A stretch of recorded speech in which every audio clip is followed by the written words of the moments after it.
멸망을 부르는 죄라고 하는 지하에서 오늘 말씀을 함께 나누도록 하겠습니다.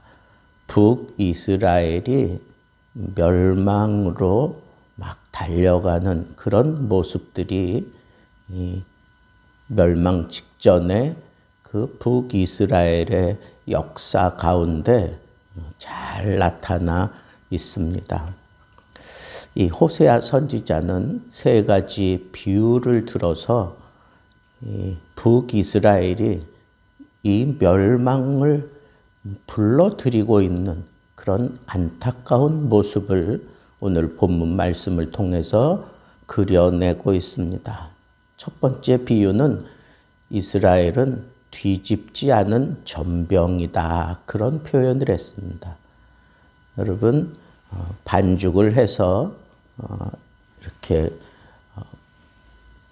프라이팬 위에 올려놓고 그 다음에 불이 한참 타오르는 그 프라이팬 위에서 이렇게 막 익어가는데 이걸 적당한 때 뒤집어야 우리가 그것을 먹을 수 있는데 뒤집지 않으니까 한쪽은 타고 또 다른 한쪽은 이렇게 설 익어서 먹을 수가 없는 상태가 바로 이 뒤집지 않은 전병입니다. 그래서 이 뒤집지 않은 이 전병, 적당한 때 뒤집어져야 돼요. 그런데 뒤집어지지 않는 이 비유를 통해서 이스라엘이 참 교만하다는 거예요.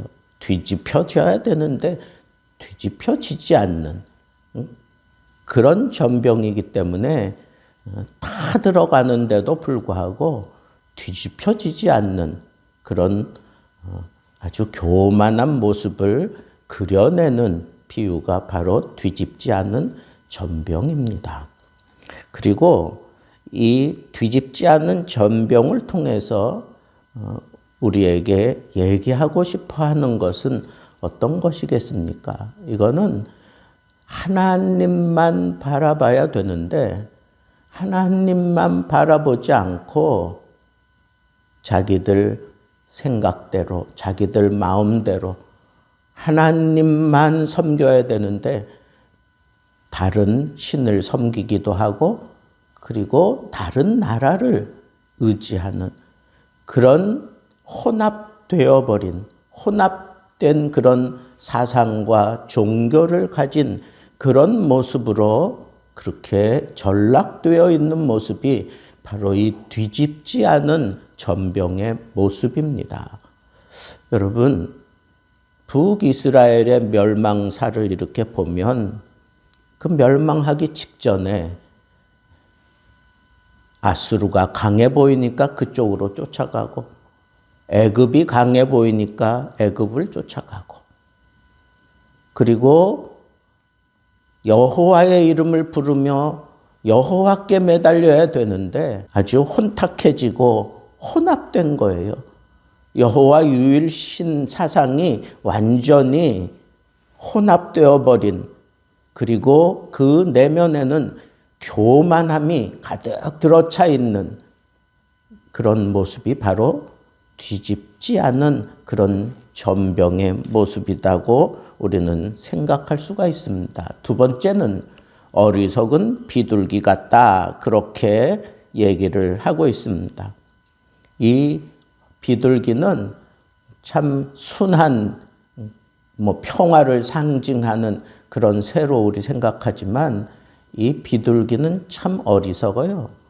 맹수가 달려들어서 자기 집을 그렇게 회파하고 새끼들을 그렇게 취하고 나면 그 자리를 옮겨서 다른 곳에 집을 지어야 되는데 여전히 그 무너진 그 집을 다시 살려내고 거기서 또 새끼를 키우는 그런 모습을 보이는 게 바로 이 어리석은 비둘기의 모습입니다.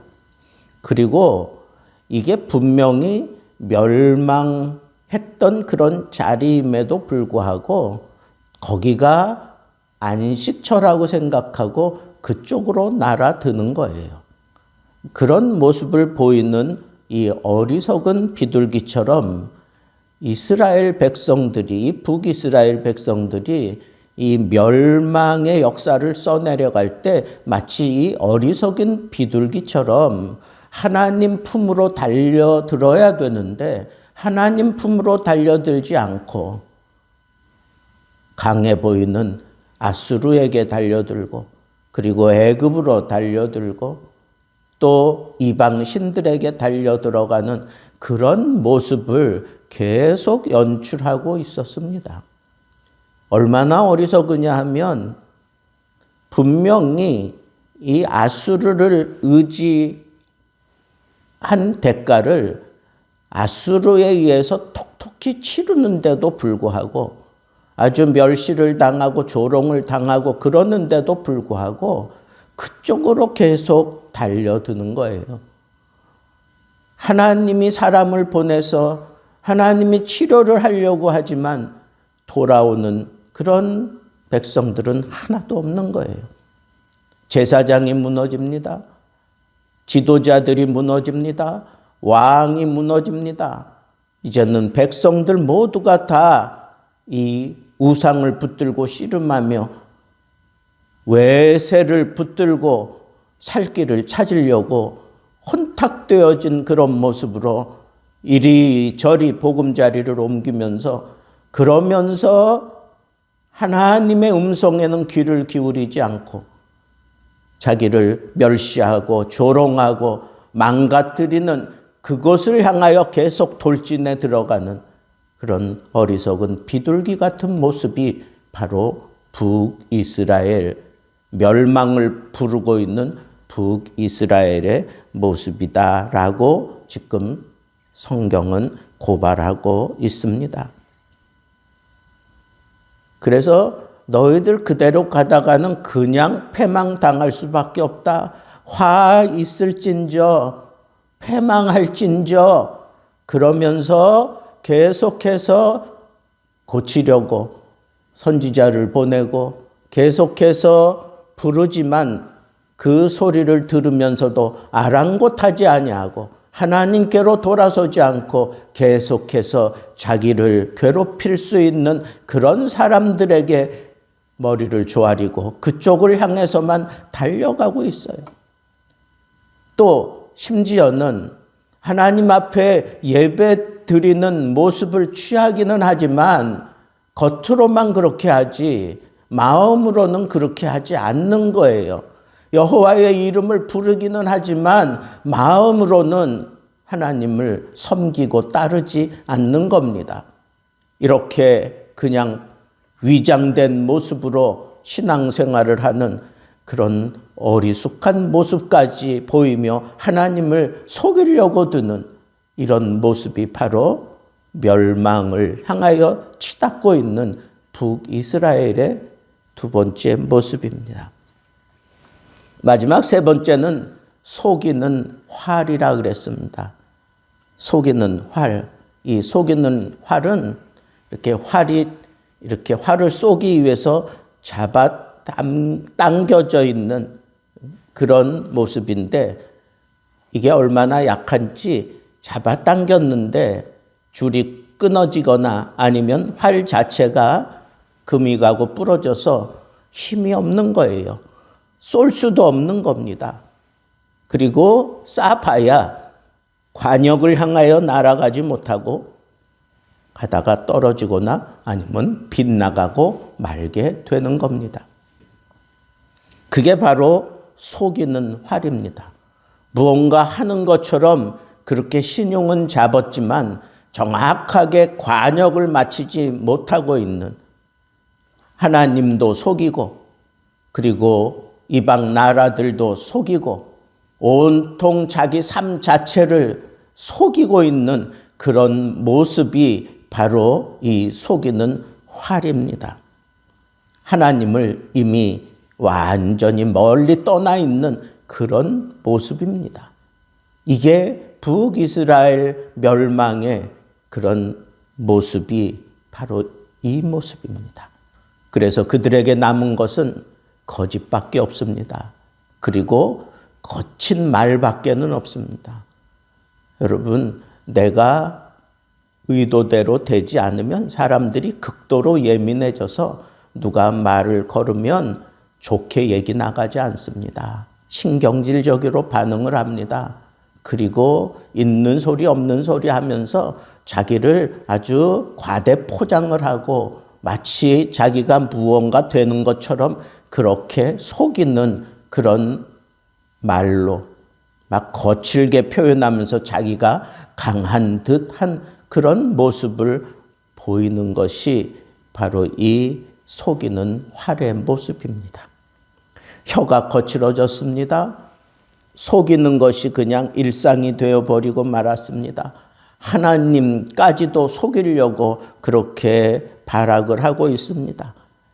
자기들의 욕심을 채우기 위해서 다른 사람들에게는 눈 돌릴 여유가 없어요. 그냥 자기를 포장하고 자기를 그렇게 안전하게 지키려고 하는 철저한 그런 이기주의적인 그런 생각을 하고 그런 모습으로 살아가는 게 이게 속이는 활의 모습입니다.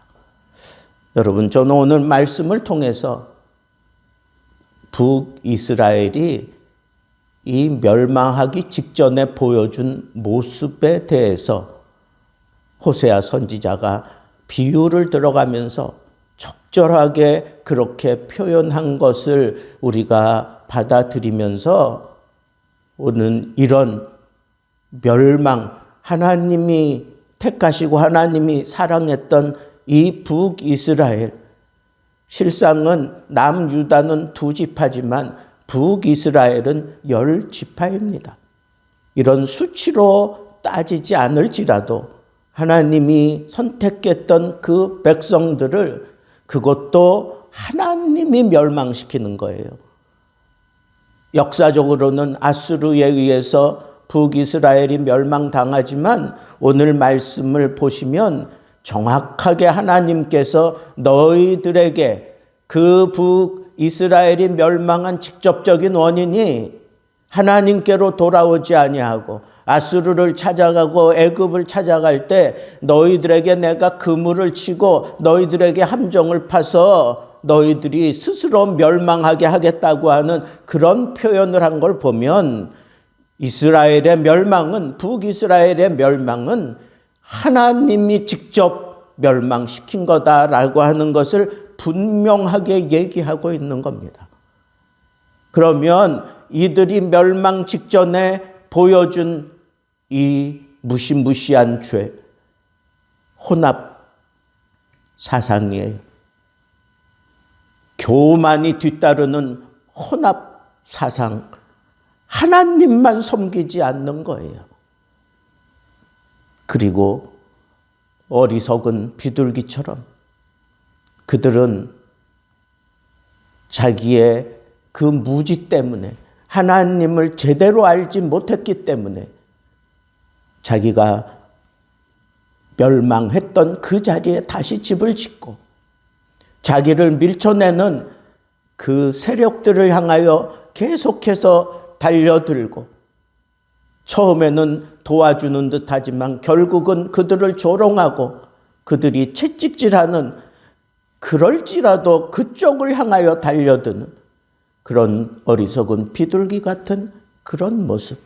그 밑바탕에는 하나님을 제대로 알지 못했기 때문에 그런 거예요.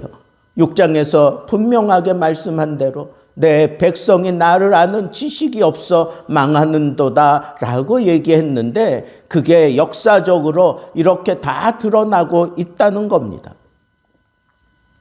또 하나는 속이는 활처럼 자기를 과대 포장하고 그리고 거칠게 반응하면서 마치 상처 입은 어떤 조그만 동물이 자기를 지키기 위해서 날카롭게 반응을 하는 그런 모습으로 자기가 마치 굉장하게 힘이 있는 것처럼 그렇게 과대 포장한 모습으로 말도 그렇게 하고 행동도 그렇게 하는 거짓이죠, 거짓.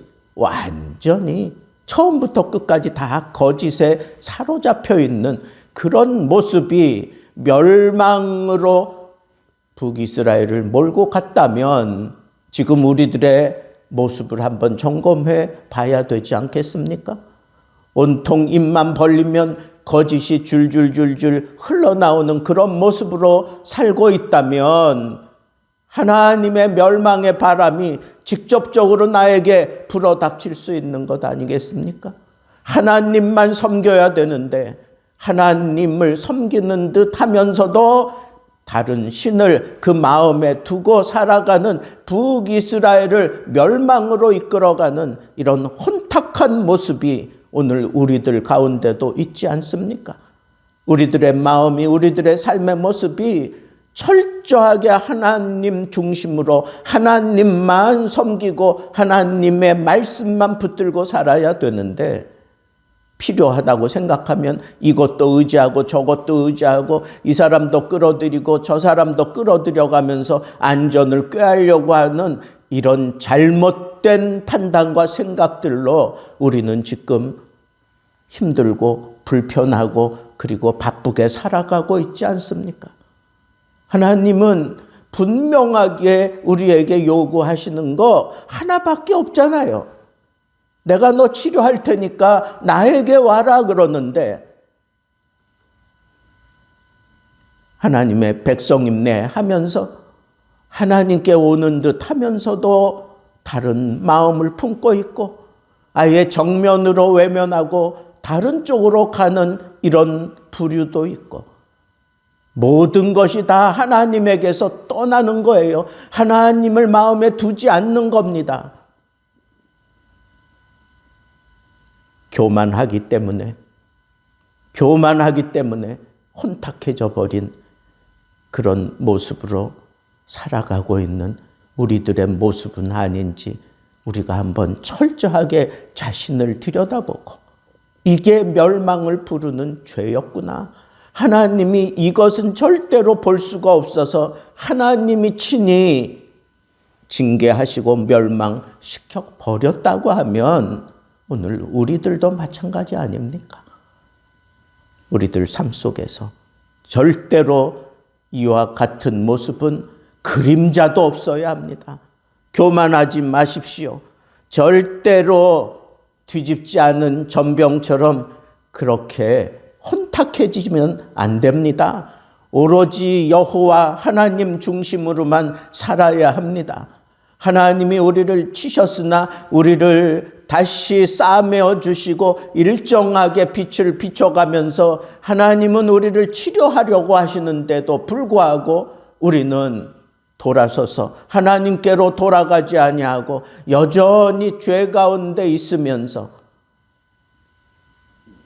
하나님과 이 외적인 외세 사이에서 저울짓 하는 그런 모습으로, 어리석은 모습으로 살아가서는 안 됩니다.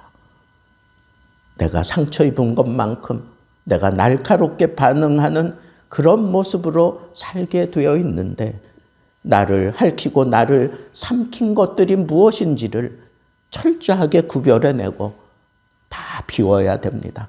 다 비고 빈 내 마음에 우리 주님께서 오시고 나를 사로잡으시고 정결케 하시고 나로 하여금 일어서게 하시고 고쳐주시고 강하게 하시고 하나님의 자녀답게 살아가게 해 주십니다. 오늘 이 멸망의 모습을 보면서 자신을 바라볼 줄 아는 지혜로운 사람들 되어서 오늘 이 아침에도 이렇게 자기 자신을 철저하게 들여다보고 하나님 중심 사상으로, 그리고 하나님만 의지하려고 하는 모습으로 교만하지 아니하고 하나님 가대 포장하며 속이려고 하지 아니하고 철저하게 하나님 품으로만 달려들 줄 아는 그런 지혜로운 사람들 되어서 오늘 하루도 하나님 안에서 승리하기를 바라고 일평생 하나님 앞에 멸망의 길을 따라가지 않고 온전히 생명의 길로 나아갈 줄 아는 진실한 하나님의 백성들 되기를 우리 주님의 이름으로 축복합니다.